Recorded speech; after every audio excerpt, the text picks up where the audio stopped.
আপনারা অনেকেই ইতিমধ্যে জেনে গেছেন যে এয়ার ইন্ডিয়া প্লেনটি ক্র্যাশ করেছে। এয়ার ইন্ডিয়ার AI-171 প্লেনটি আহমেদাবাদ থেকে লন্ডনে যাওয়ার উদ্দেশ্যে টেক অফ করছিল। যাত্রী সংখ্যা ছিল 242 জন, কিন্তু কে জানতো যে টেক অফের কয়েক সেকেন্ডের মধ্যেই প্লেনটি ক্র্যাশ করবে। ভয়ঙ্করভাবে মৃত্যু হয়ে যাবে এতজন যাত্রীর, এতজন মানুষের। হঠাৎ করে এক মুহূর্তেই থেমে যাবে অনেকগুলো জীবন, যারা নানা স্বপ্ন নিয়ে লন্ডনের উদ্দেশ্যে রওনা হচ্ছিলেন। এই খবরটি শোনা মাত্র এবং এই মর্মান্তিক দুর্ঘটনার ক্লিপসগুলো দেখতে দেখতে হঠাৎ করে মনের কোণে একটা অবিশ্বাস্য অনুভূতি সৃষ্টি হলো। লাইফ ইজ আনপ্রেডিক্টেবল, অর্থাৎ আমাদের জীবন যে কতটা অনিশ্চিত, তাই আকস্মিক প্লেন দুর্ঘটনাটা আরও একবার মনে করিয়ে দিল। এই জীবন যে কতখানি মূল্যবান তা আমরা প্রায়শই ভুলে যাই।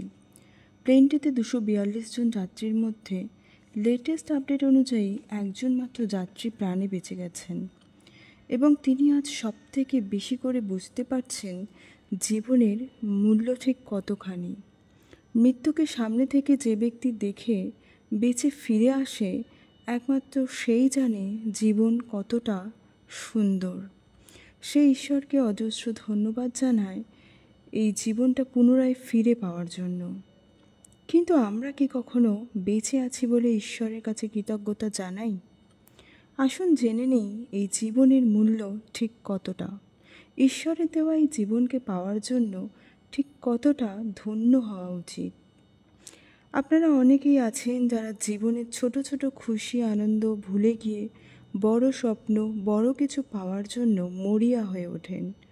আবার অনেকে ছোট ছোট আঘাত, সমস্যায় এতটাই হতাশ হয়ে পড়ে যে জীবনের প্রতি কোনো দয়া মায়া ভালোবাসা থাকে না। কথায় কথায় আজকাল মানুষ ডিপ্রেশনে চলে যাচ্ছে, তাদের আর বাঁচতে ইচ্ছে করে না। কিন্তু কেন আমরা বাঁচতে চাই না? ক্যারিয়ারে বড় সাকসেস না পেলে, জীবনসঙ্গী ছেড়ে চলে গেলে, অন্যদের মতো অ্যাডভেঞ্চারাস লাইফ না হলে আমরা কি নিজেদেরকে ভালোবাসতে ভুলে যাব? কত মানুষ নিজেকে কত অবহেলা করে, ঠিক করে নিজেদের কেয়ার করে না, সারাদিনে একবারও হাসে না, শুধুমাত্র সে যেটা চায় সেটা পাচ্ছে না বলে। আমরা জীবনে যা চাই তার হয়তো কিছুটা পাই, কেউ হয়তো সবটাই পায়, আবার কেউ হয়তো কিছুই পাই না। তার মানে এই নয় আমাদের জীবন মূল্যহীন। আপনার কাছে যা আছে, যতটা আছে, তা আপনি চাইলেই উপভোগ করতে পারেন। কারণ যে মানুষটা হুইল চেয়ারে বসে থাকে, তার কাছে একা একা হেঁটে বেড়ানোটা স্বপ্নের মতো। একজন অন্ধ একবার পৃথিবীটাকে দেখতে পারলে স্বর্গসুখ লাভ করবে বলে মনে করে। কিন্তু আমরা যারা সুস্থ সবল, তারা কখনোই বেঁচে থাকাটাকে উপভোগ করি না। আজ থেকে মনে করুন, ঈশ্বরের দান এই অমূল্য জীবনকে অবহেলা নয়, ভালোবাসতে হবে। যা করতে ভালো লাগে তাই করুন। জীবনকে আরও কীভাবে সুন্দর করা যায় সেটা ভাবুন। পরিবারকে সময় দিন।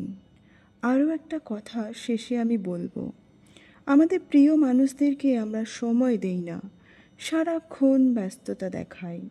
হয়তো সত্যিই আমরা এতটা ব্যস্ত নই। মোবাইলে অকারণে ঘন্টার পর ঘন্টা সময় নষ্ট করি। এই প্লেন দুর্ঘটনায় 2 বন্ধুকে বলতে শোনা গেছে তারা আর মাত্র 10 ঘন্টার মধ্যেই ইন্ডিয়া থেকে লন্ডনে পৌঁছে যাবে। কিন্তু তাদের সেই ফেরা আর হলো না। সেই 10 ঘন্টা তারা পার করতে পারল না।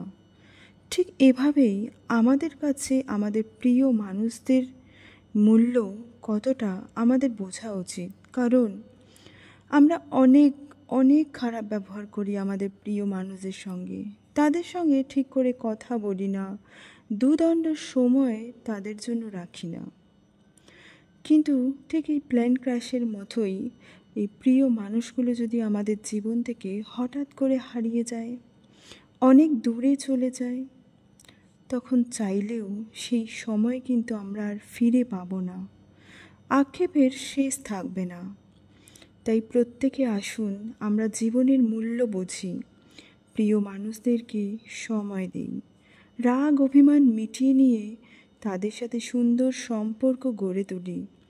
কারণ আমরা কে কতদিন এই পৃথিবীতে আছি তা কেউ জানি না।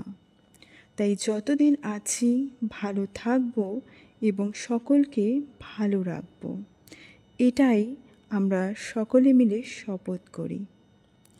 ভিডিওটা এই পর্যন্তই শেষ করছি। যদি ভালো লাগে তাহলে একটা লাইক করে দেবেন প্লিজ, আর অনেক অনেক বেশি শেয়ার করুন। কারণ যারা এখনও জীবনের মূল্য বুঝতে পারছে না, তারা প্রত্যেকে যেন ভিডিওটা দেখে জীবনকে ভালোবাসতে শুরু করে, জীবনকে অনেক সুন্দর করে তোলে। এমন আরও ভালো ভালো ভিডিও পাওয়ার জন্য চ্যানেলটাকে সাবস্ক্রাইব করে রাখবেন। চলে আসবো নতুন কোনো ভিডিও নিয়ে। ততদিন ভালো থাকবেন, সুস্থ থাকবেন।